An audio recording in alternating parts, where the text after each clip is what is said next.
여러분, 오늘을 살아갈 때 어떤 능력이 가장 중요한 것 같습니까? 농경사회에서는 무엇을 아느냐가 굉장히 중요했습니다. 이거 알고 먹어야지 모르고 먹었다가는 큰일 나죠, 그죠? 제가 아시는 분도 이게 몸에 좋다고 이게 몸에 좋은 풀인 줄 알고 먹었는데 이게 독풀이어가지고 응급실에 실려간 경우도 있어서 참 많이 놀라고 당황했었습니다. 이런 농경사회가 지나고 산업사회가 접어들면서 산업사회에서는 방법론이 중요했습니다. 어떻게 하면 더 많은 것들을 생산할 수 있을까? 그래서 기계 설비도 더 많이 갖추어지게 되고 그런 어떤 산업기술의 발전들이 있어 왔죠. 자, 오늘날 이 정보사회에서 어떤 것들이 가장 중요할까? 수많은 정보 가운데서 나에게 정말 필요한 것들을 선택할 수 있는 능력이 그 어떤 능력보다도 중요한 시대를 살아가고 있습니다. 자, 오늘 아침에도 여러분은 수많은 선택을 하고 오셨어요. 한 몇 번 정도의 선택을 하고 오신 것 같습니까? 아마도 남자분들보다는 여자분들이 더 많은 선택을 하실 거예요. 루즈 색깔을 뭘로 발라야 될지, 뭐 그런 고민부터 머리를 풀어야 될지, 묶어야 될지 아마 여러 많은 생각을 하고 왔을 텐데, 뇌과학을 연구하는 사람들의 연구 결과를 보면 사람들은 보통 하루에 평균적으로 150번의 선택을 한다는 겁니다. 근데 이 150번의 선택을 하는데 모든 동물들 가운데 가장 지적으로 뛰어난 인간이 비합리적인 선택을 하기도 된다 하는 것입니다. 왜냐 하니까 여러분, 뇌과학자들의 연구 발표에 의하면 어려운 문제를 풀 때 뇌가 보여주는 반응, 그러니까 어려운 문제를 내가 풀고 난 뒤에 희열을 느끼는 그런 반응과 마약 중독을 하고 난 뒤에 느끼는 뇌의 반응이 거의 비슷하다는 거예요. 그러니까 자칫 우리가 잘못된 선택을 하게 되면 굉장히 우리의 인생이나 다른 타인의 삶에도 어려움을 주는 그와 같은 결정들을 할 수 있기 때문에 우리는 너무너무 선택을 잘해야 한다, 이렇게 우리는 이야기할 수 있을 것입니다. 아마 이 자리에 계신 모든 분들이 선택의 중요성을 부정할 분은 아무도 안 계시겠죠. 적어도 오늘 우리의 삶은 지금까지 우리가 내린 선택과 결정들이 모여져서 오늘이라는 삶이 존재하게 된 것입니다. 그래서 좋은 씨앗이 좋은 열매를 맺듯이 우리가 오늘을 살아가면서 어떤 좋은 선택을, 올바른 선택을 하느냐에 따라서 우리의 삶의 결과와 질이 달라지는 것이죠. 우리가 100% 올바른 선택을 할 수는 없어도 적어도 우리는 보다 나은 선택을 해야 할 터인데, 그리스도인으로서 우리가 그러면 어떻게 이 세상에서 선택하고 살 것인가? 적어도 우리가 믿는 하나님 앞에서 어떤 선택이 올바른 선택일 수 있는 것인가? 오늘 본문에 모세의 부모와 모세의 선택에 대해서 이야기하면서 이들은 참으로 탁월한 선택가였다, 이렇게 이야기해 주고 있어요. 그러면 이 모세의 부모나 모세, 그리고 우리 모든 믿음의 사람들이 해야 될 선택의 가장 근본적이고 기초적인 것은 다름 아닌 믿음으로 하는 선택이 되어야 한다 하는 것이죠. 오늘 본문에도 믿음으로 선택했다는 겁니다. 믿음으로 모세의 부모가 그렇게 선택했고 믿음으로 모세가 그렇게 선택했다는 것입니다. 자, 그러면 우리가 믿음으로 선택한다는 건 과연 어떻게 선택하느냐는 거예요. 우리가 믿음으로 어떤 결정을 내렸을 때 어떻게 우리가 그것을 보다 더 하나님 앞에서 복된 삶으로 이끌어 갈 것인가? 오늘 우리는 이 선택에 대해서 오늘과 다음 주 2번에 걸쳐서 6가지 원리를 함께 나누려고 합니다. 그 첫 번째는, 선택의 원칙 첫 번째는, 더 나은 선택을 위해서는 사람과 세상에 대한 올바른 관점을 가져야 한다 하는 것입니다. 한번 따라해 주시겠어요? 올바른 관점을 가져야 합니다. 자, 여러분, 우리의 태도, 행동, 그리고 우리의 선택은 내가 가지고 있는 가치관에 의해서 결정되는 거예요. 그런데 이 가치관이라고 하는 것은 내가 사람과 세상을 보는 관점, 다시 말해서 세계관으로부터 이 가치관이 결정되는 것입니다. 우리는 자신이 살아온 맥락에서 사람과 세상을 보는 관점이 생기는 거예요. 그러니까 우리 각자가 세상을 보는 이 세계관은 다 다를 수 있는 겁니다. 그러니까 어떤 사람은 빨간 안경을 쓰고 있고 어떤 사람은 까만 안경을 쓰고 있는 거예요. 그러니까 내가 가지고 있는 것이 절대적인 거야. 내가 세상을 보는 관점이 이것이 가장 사실이고 이것이 진리야 라고 말하는 것은 굉장히 위험할 수 있겠죠. 여러분, 이처럼 우리가 세상을 살아가면서 올바른 관점, 분별력을 갖지 못하면 내가 맞다고 생각하고 결정한 것, 내가 신뢰하고 있는 그 환경, 그 모든 것들이 오히려 내게 독이 될 수도 있고 나를 위험케 하는 요소가 될 수도 있다 하는 것입니다. 자, 그러면 여러분, 과연 우리의 삶에 가장 강력한 영향을 주고 있는, 우리의 관점을 뒤흔들고 있는 것은 무엇일까? 여러분, 한번 곰곰이 생각해 보십시오. 나는 어떤 결정을 할 때 무엇을 기준으로 해서 결정할 때가 많은지. 저는 분명히 이 시대 속에서 우리에게 가장 강력하게 도전해 오는 것은 세속주의라고 생각합니다. 이 세속주의가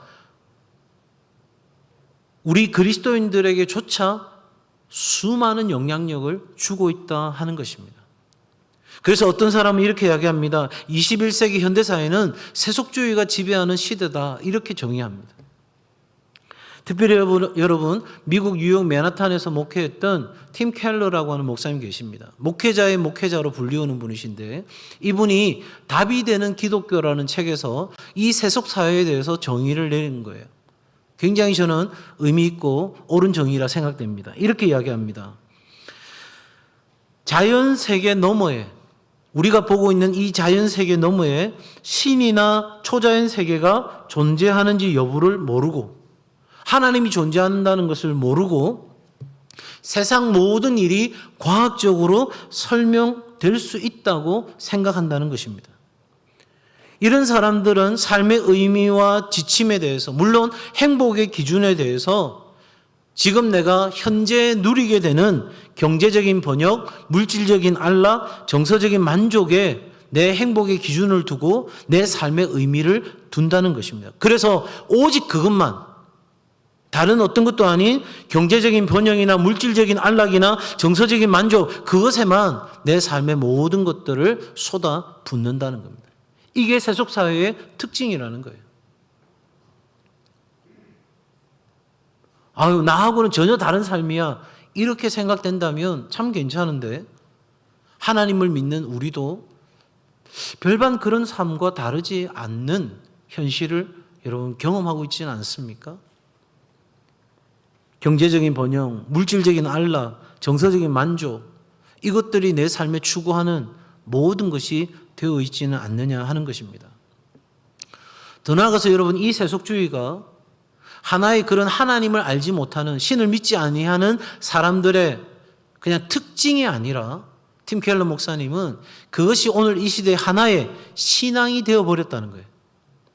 내가 세속주의라는 신앙을 믿고 있습니다, 이렇게 말하는 사람은 아무도 없지만 자기도 모르는 사이에 이미 그것이 하나의 신앙이 되어져 버린 거예요. 여러분, 그러면 우리 그리스도인은 이런 세속 사회 속에서 어떤 관점을 가져야 되는가?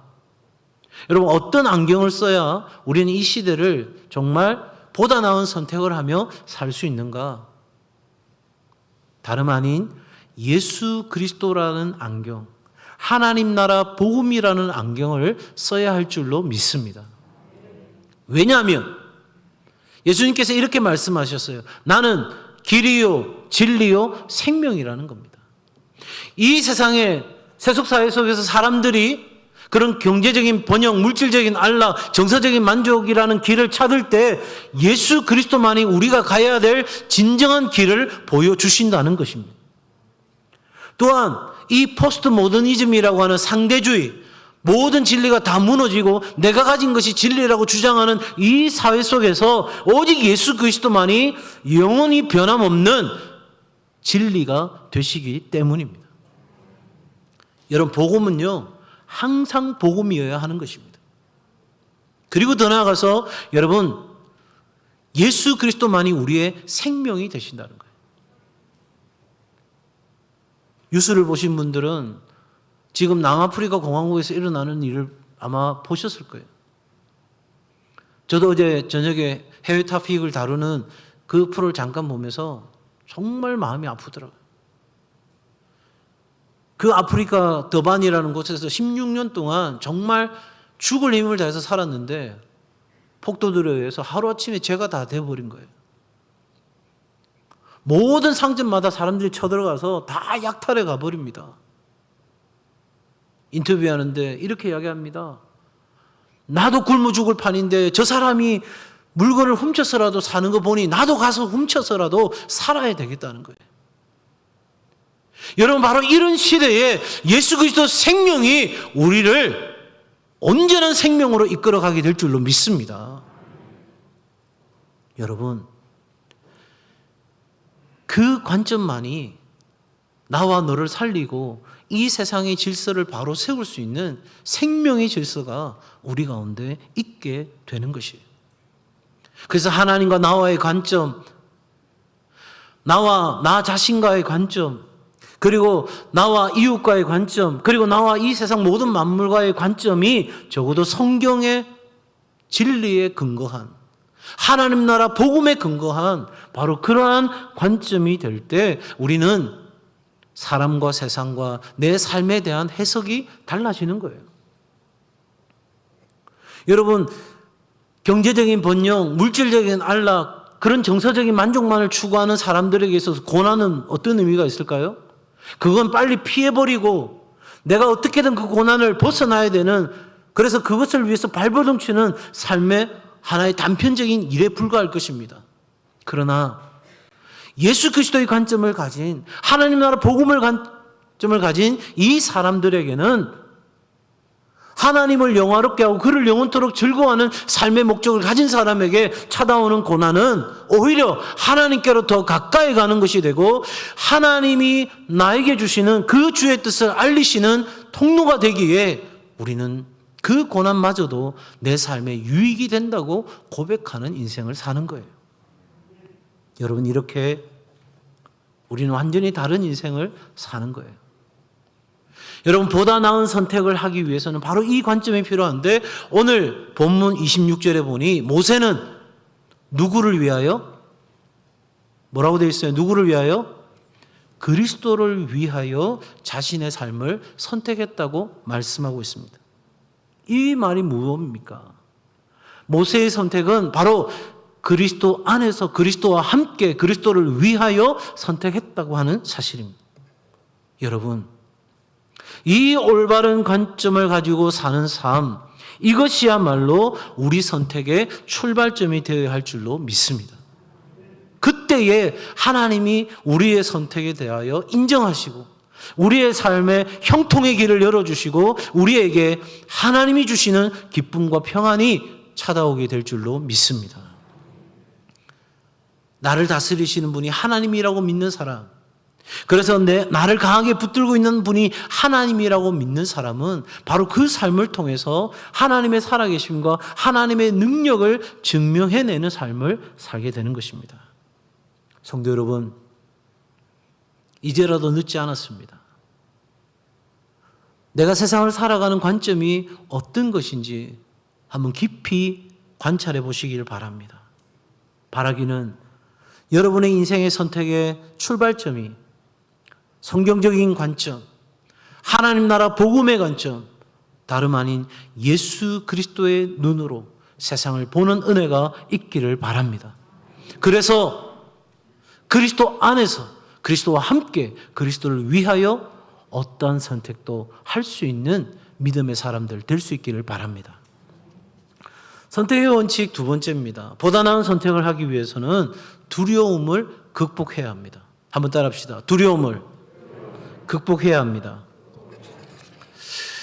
여러분이 살아가시면서 느끼는 두려움에는 몇 가지 종류가 있는 것 같으십니까?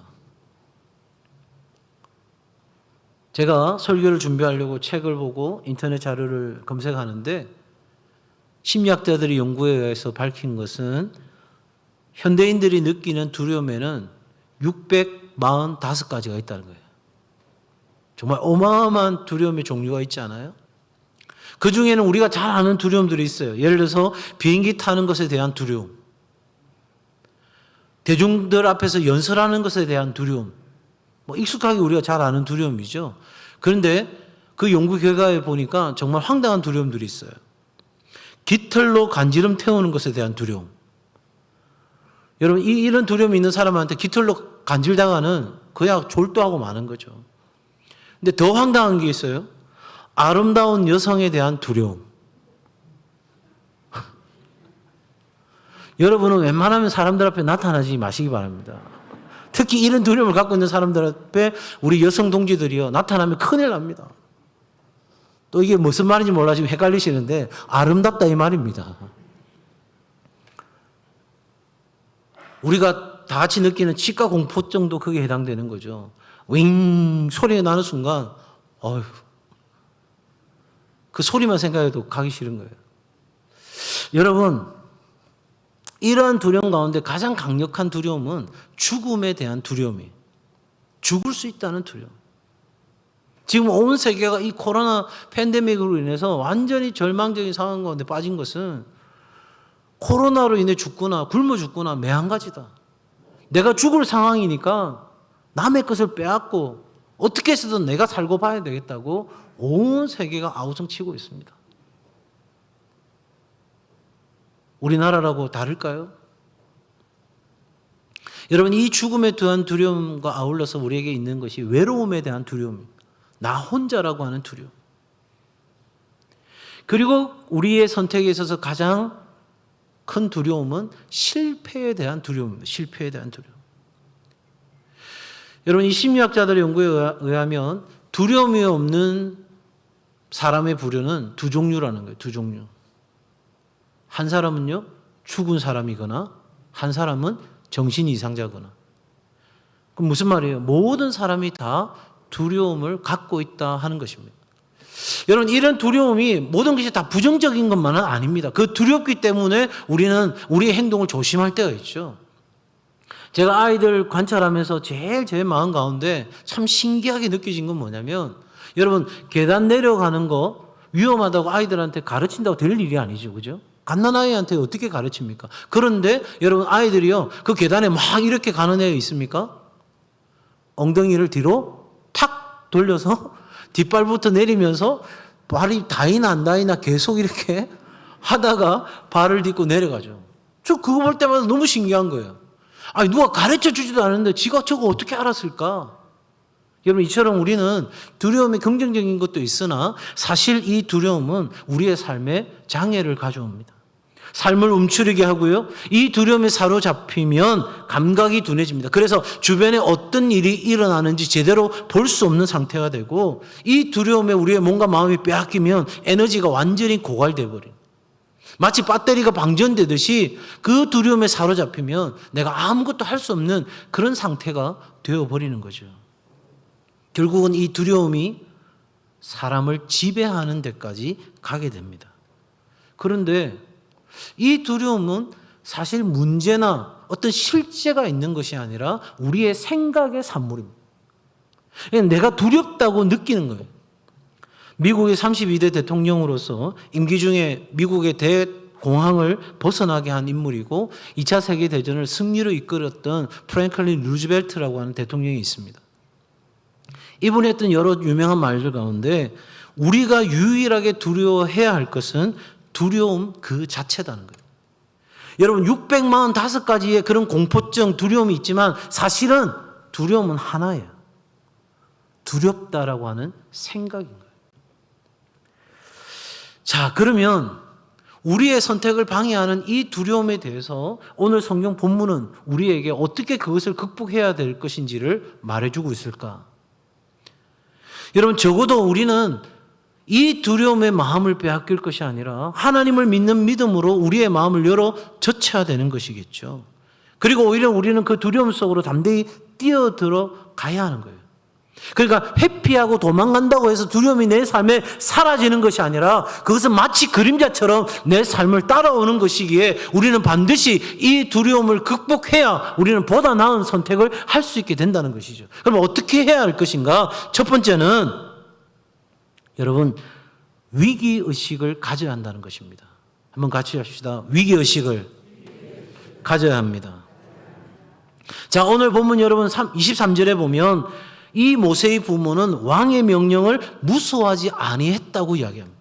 어떻게 그럴 수 있었을까? 그들은 위기의식을 가졌습니다. 여기서 우리가 아무 결정도 하지 못한다면 우리 아이는 죽고 우리는 영원한 고통 속에 살게 될 거라고 하는 심각한 위기의식을 느꼈습니다. 그래서 여러분, 비록 이 상황이 두렵지만, 이 상황이 너무나도 엄중하고 내가 죽을 수도 있다고 하는 두려움이 내 안에 있지만 그럼에도 불구하고 선택한 것입니다. 여러분, 이게 왜 중요한지 아십니까? 우리는요, 선택할 때 현상을 유지하려고 하는 습성이 있어요. 왜? 불안하니까. 그냥 지금의 현상이 익숙하기 때문에 이 현상대로 유지할 수 있는 선택을 하려고 하는 경향이 있어요. 여러분, 오늘 이 예배 끝나고 여러분이 집에 돌아가서나 여러분이 하는 선택을 가만히 한번 보십시오. 대부분 그런 경향을 갖고 선택하게 돼 있어요. 그런데 여러분, 이러한 선택으로는 우리 삶에 아무것도 바꾸질 게 없는 거예요. 적어도 여러분, 이런 삶이 아니라 지금까지의 삶에 만족할 수 없다. 내가 여기서 선택하지 않으면 어제와 똑같은 삶을 살 수밖에 없다고 하는 그런 위기의식을 가지고 내가 선택해야 우리는 그 다음 스텝으로 나아갈 수 있다는 거예요. 자, 여러분, 내가 선택했을 때 내 미래가 잘 될지 못 될지 알아요, 몰라요? 제가 질문 드린 거예요. 여러분, 여러분의 선택의 결과가 어떻게 될지 아십니까, 모르십니까? 모릅니다. 그런데 우리는 두려워하죠. 여러분, 하나님의 뜻 가운데 정말 하나님이 주시는 믿음의 확신이 있다면 여러분, 담대하게 주저하지 말고 쫄지 말고 선택하며 나아가는 결단이 있기를 바랍니다. 두 번째로, 여러분, 우리가 그 두려움을 극복하기 위해서는 생각의 지평을 바꿔야 하는 거예요. 같이 합시다. 생각의 지평을 바꿔야 합니다. 여러분, 우리는 이렇게 생각합니다. 야, 잘못 선택하면 어떻게 하지? 큰일 난다. 그래서 전전긍긍합니다. 근데 여러분, 생각의 지평을 한번 바꿔보자고요. 잘못 선택해도 괜찮아. 오히려 내가 잘못 선택한 것이 나에게 더 유익을 줄 수도 있어. 왜? 하나님은 나를, 하나님의 자녀인 나를 하나님은 반드시 잘 되게 하시는 분이니까. 아멘. 어떻게 그래 목사님은 확신하냐고요? 성경이 그걸 말씀하고 있어요. 로마서 8장 28절에 우리가 알거니와 하나님을 사랑하는 자 곧 그의 뜻대로 부르심을 입은 자들에게는 모든 것이 합력하여 뭐를 이룬다? 선을 이룬다. 여러분, 하나님의 말씀입니다. 혹 내 선택이 부족하다 할지라도 내가 하나님의 뜻 안에서 정말 하나님이 나에게 말씀하심을 따라서 내가 믿음으로 확신하고 선택한 일이라면 비록 내가 실패할지라도 하나님은 반드시 마침내 종국에는 그 일을 선으로 바꾸시는, 잘 되게 하시는 분이신 줄로 믿습니다. 여러분, 잘 보세요. 모세의 부모가 왕이 명령했을 때 히브리 노예들의 아이들, 남자아이는 다 죽이라는 명령을 했을 때 여러분, 이 아이를 숨기기로 결정한 선택이 잘한 선택이지 잘못한 선택인지 여러분, 알 길이 있을까요? 적어도 하나님이 어린 생명을 죽이는 것은 악한 것이라고 생각하기에 어떻게든 살려야 되겠다고 하는 하나님의 뜻에 대한 확신, 그리고 하나님이 우리를 돌보신다고 하는 확신, 그 믿음으로 결정했어요. 훗날에 어떤 일이 일어납니까?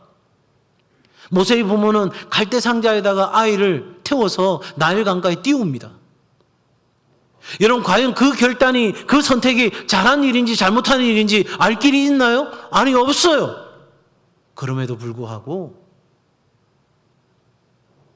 우리가 믿는 하나님은 이 모든 삶 가운데 역사하시고 우리를 가장 좋은 길로 인도하시는 분이라 믿었기에 기꺼이 그 선택을 하고 결정하고 나아갈 수 있었다는 사실입니다. 여러분, 적어도 우리가 하나님의 뜻 가운데서 믿음으로 확신했다면 그 방법과 방식은 몰라도 하나님께서 그 이후에 어떤 역사를 베풀어 주실지 여러분, 우리는 그건 몰라도 여러분, 그 갈대 상자에 든 아이를 그 바로의 공주의 바로의 공주가 그것을 보고 긍휼히 여기는 일이 일어날 스토리를 우리가 알지 못해도 그냥 지금 이 순간에 하나님이 기뻐하시는 일이고 하나님이 원하시는 일이고 하나님이 나를 통해서 역사하는 일이라면 믿음의 확신을 갖고 나아가게 될 때 비록 우리가 실패할지라도 내 선택이 실수가 있었다 할지라도 하나님은 반드시 우리를 좋게 하시는 분이신 줄로 믿습니다. 그 믿음이 우리 가운데 있어야 돼요. 더 나아가서 모세의 부모가 왕의 명령을 두려워하지 않았던 가장 결정적인 이유는 하나님의 능력에 대한 믿음이었어요. 왕이 아니라, 왕의 군대가 아니라, 나를 잡으러 오는 군사들이 아니라 그 모든 사람보다 뛰어나신 분, 세상을 창조하시고 오늘도 이 세상을 섭리해 가시는, 그래서 완벽하게 이 세상을 통제하실 수 있는 그 하나님의 능력을 믿었기에 모세의 부모는 그 선택을 할 수 있었다 하는 것입니다. 여러분, 우리는 사람이 두려워서, 왕이 두려워서 아무것도 결정하지 못한 채 무기력하게 살아갈 때가 있습니다.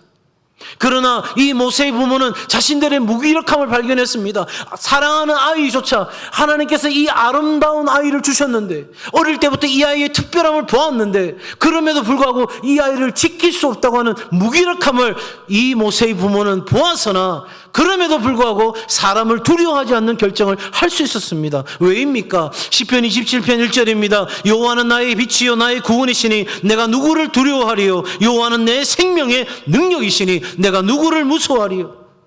마태복음 10장 28절입니다. 몸은 죽여도 영혼은 능히 죽이지 못하는 자들을 두려워하지 말고 오직 몸과 영혼을 능히 지옥에 멸하실 수 있는 자를 두려워하라.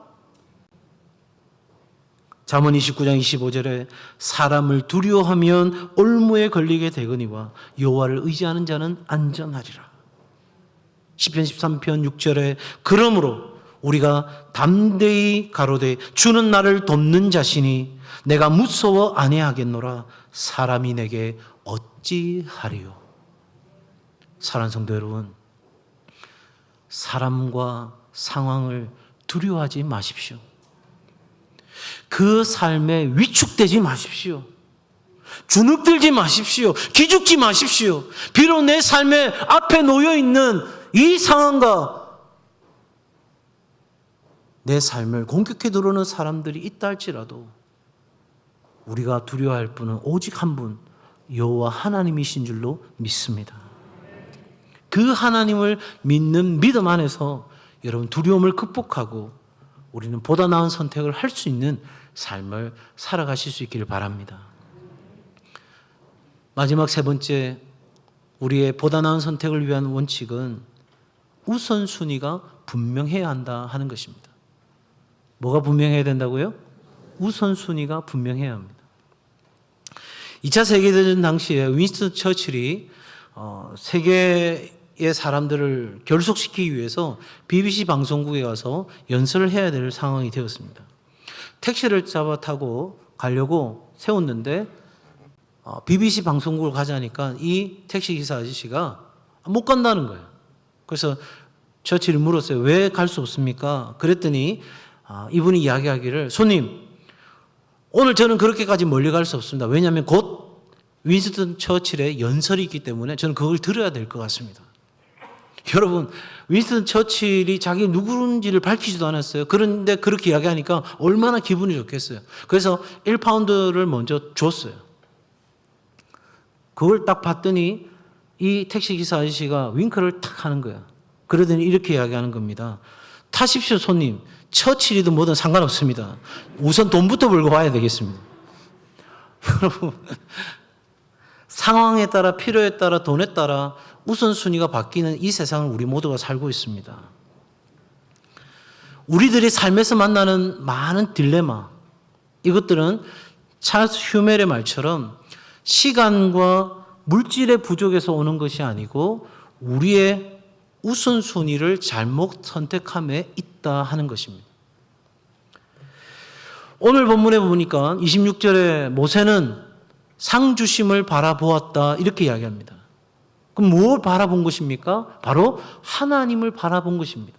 그의 삶의 모든 선택에 가장 우선되는 것은 하나님이 어떻게 생각하시냐, 하나님이 기뻐하시는 것이 무엇이냐, 이것이 모세의 삶의 가장 중요한 우선순위였다 하는 것입니다.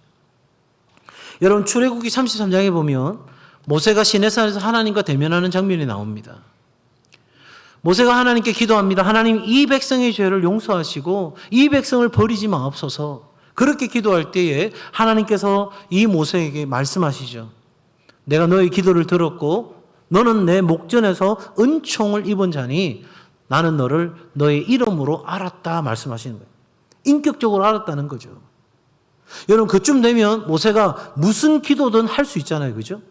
그런데 출애굽기 33장 18절 말씀해 보니 이렇게 기도합니다. 원하건대 주의 영광을 내게 보이소서. 여러분, 사람이 무엇을 기도하는지에 따라 그 사람이 가장 중요한 것이 나타납니다. 내가 무엇을 우선순위에 두고 있는지 드러납니다. 그런데 모세는 다른 것 구하지 아니하고 하나님의 영광을 보게 하옵소서. 여러분, 이 기도가 바로 모세의 삶의 전부였습니다. 그 삶이 그의 삶의 우선순위가 되었기에 그는 이스라엘 백성을 이끌어야 될 그 어려운 사명 가운데서도 흔들리지 아니하고 그 사명을 끝까지 감당할 수 있었다는 것입니다. 여러분, 우리가 그 우선순위가 뒤죽박죽 될 때 우리의 삶의 모든 영역들이 엉망진창이 되는 거예요. 성도 여러분, 모세는 일평생 하나님의 영광을 보기 원했고 그것이 자신의 삶의 유일한 우선순위였고 초점이 되어졌기에 그는 성공적인 사명을 잘 감당할 수 있었습니다. 1800년대에 아프리카 선교사로 갔던 리빙스턴이라고 하는 젊은이가 있습니다. 이 사람은 의사였고요. 굉장히 촉망받는 젊은이였습니다. 근데 모든 기득권을 버리고 아프리카로 가게 된 거죠. 마치 모세와 같은 선택을 한 것입니다. 그때 그의 형이 이 리빙스턴에게 이야기합니다. 너는 네가 원하는 대로 너의 인생이 정글의 미개인들 속에 매장되겠지만 나는 영국에서 가장 유명한 의사가 될 거야. 그러면서 비아냥거렸습니다. 수세기가 지난 지금 어떻게 됐을까요? 그 둘의 삶은. 여러분, 이 리빙스턴의 형은 브레테니크 백과사전에 이렇게 나옵니다. 그 유명한 선교사 리빙스턴의 형, 한 줄 딱 나와요. 근데 여러분, 이 리빙스턴은 하나님 앞에 우선순위를 세웠던 이 리빙스턴의 삶은 영국이 가장 자랑스러워하는 인물이 되었습니다. 그리고 그의 유골은 아프리카에서 영국으로 돌아오게 되었고 왕족의 예식으로 가장 장중하게 장례가 치러집니다. 그리고 영국인이 가장 명예롭게 생각하는 웨스트민스터 사원 제일 높은 제단 옆에 안치되게 됩니다. 여러분, 리빙스턴과 그의 형의 삶의 그 차이점은 무엇이었습니까? 그건 너무나 명확한 것입니다. 리빙스턴은 그의 인생의 우선순위를 하나님의 영광에 두었습니다. 내 삶의 자리가 어떠하든지 하나님의 영광을 보기 원했고 그 하나님의 영광을 위해 살아가는 삶이 되기를 소망했던 것입니다. 그에 반해서 그 형은 먹고 마시고 입고 이 세속사회가 추구하고 있는 경제적인 번영, 물질적인 안락, 정서적인 만족, 그 삶의 우선순위를 두었다는 사실입니다. 성도 여러분, 바라기는 오늘도 우리는 수많은 선택의 자리에 서게 될 것입니다. 그 상황 가운데서 하나님이 인정하시는 보다 나은 선택을 위해 여러분, 사람과 세상을 보는 올바른 관점을 가지시기를 바랍니다. 비록 우리가 이 세상을 살아갈 때에, 이 세속사회에서 살아갈 때에 나만 손해보는 것 같고 나만 희생하는 것 같은 어려운 순간이 온다 할지라도 기꺼이 그 두려움을 극복하고 하나님을 믿는 믿음으로 담대히 나아가시기를 바랍니다. 그리고 그 어떤 것보다 하나님의 영광을 보기 원하는 삶의 우선순위를 두고 살아가는 정말 멋진 우리 울산 동성의 가족들 다 되시기를 예수님의 이름으로 축복합니다. 기도하겠습니다. 하나님, 오늘도 우리에게 새날 주시고 하나님을 예배할 수 있는 은혜 주신 것 감사합니다. 우리의 삶의 선택의 순간마다 모세처럼, 리빙스턴처럼 보다 나은 선택을 할 수 있는 하나님의 사람들 다 되게 하여 주시옵소서. 그 선택의 결과가 하나님이 주시는 형통과 기쁨과 평안이 되게 하여 주시옵소서. 비록 우리의 선택이 부족한 선택이었다 할지라도 반드시 잘 되게 하시는 하나님을 믿는 믿음으로 담대히 걸어가는 저희들 되게 하여 주옵소서. 예수님의 이름으로 기도 올려옵나이다. 아멘. 찬송가